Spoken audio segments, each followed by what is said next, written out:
বলতে চাই যে ছাত্র জনতার রক্তের জীবন দিয়ে আপনাদেরকে ওই সরকারে বসিয়েছে, তাদের জীবনের নিরাপত্তা কে দিবে?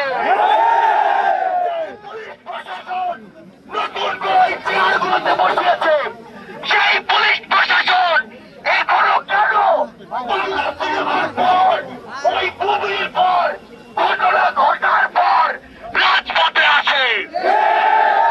আমরা কেন এখন 2 ঘন্টা ধরে পুলিশের সাথে যোগাযোগ করে পুলিশকে মাঠে নিয়ে আসতে পারি না? এখন যদি এই অন্তর্বর্তীকালীন সরকার কিংবা পুলিশ মনে করে যে তারা শুধু 9টা 5টা অফিস করবে, তাহলে তাদেরকে চাকরি ছেড়ে দেওয়ার জন্য বলছি।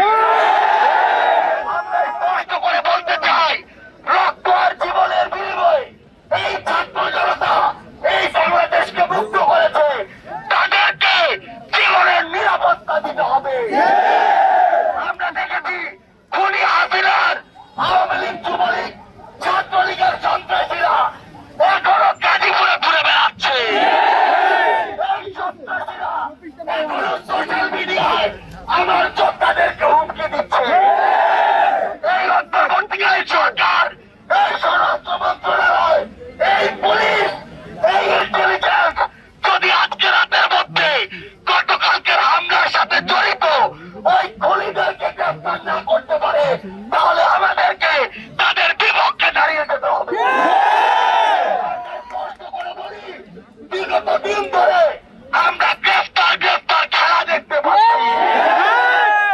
গ্রেফতার করে 2 দিন পর আদালতে বিচারক নামের কিছু অকল দুষ্পাণ্ড যারা ওই খুনি হাসিনার দোষর, তারা আবার নিয়ে তাদেরকে জামিন দিয়েছে। আমরা স্পষ্ট করে বলি, ওই হাইকোর্ট, সুপ্রিম কোর্ট থেকে শুরু করে প্রত্যেকটা জেলার যত কোর্ট রয়েছে, এই কোর্টগুলো থেকে ওই খুনির দোষর 5টা অযোগ্যদেরকে এখনই অপসারণ করতে হবে। আমরা এই গাজীপুরে দেখেছি ওই কোর্টগুলোতে টাকার বিনিময়ে, বিভিন্ন রকম উপঢৌকনের বিনিময়ে অনেক দাগি আসামিকে জামিন দিয়ে দেওয়া হয়েছে। আমরা এই গাজীপুরের মাটিতে শুধু স্পষ্ট করে একটা কথা বলি, আজকের পর থেকে যদি আওয়ামী লীগ, যুবলীগ, ছাত্রলীগের কোন ক্যাডার আমার কোন ভাইকে হুমকি দেয়, তারপরের দিন তার স্থান হতে হবে জেলখানায়।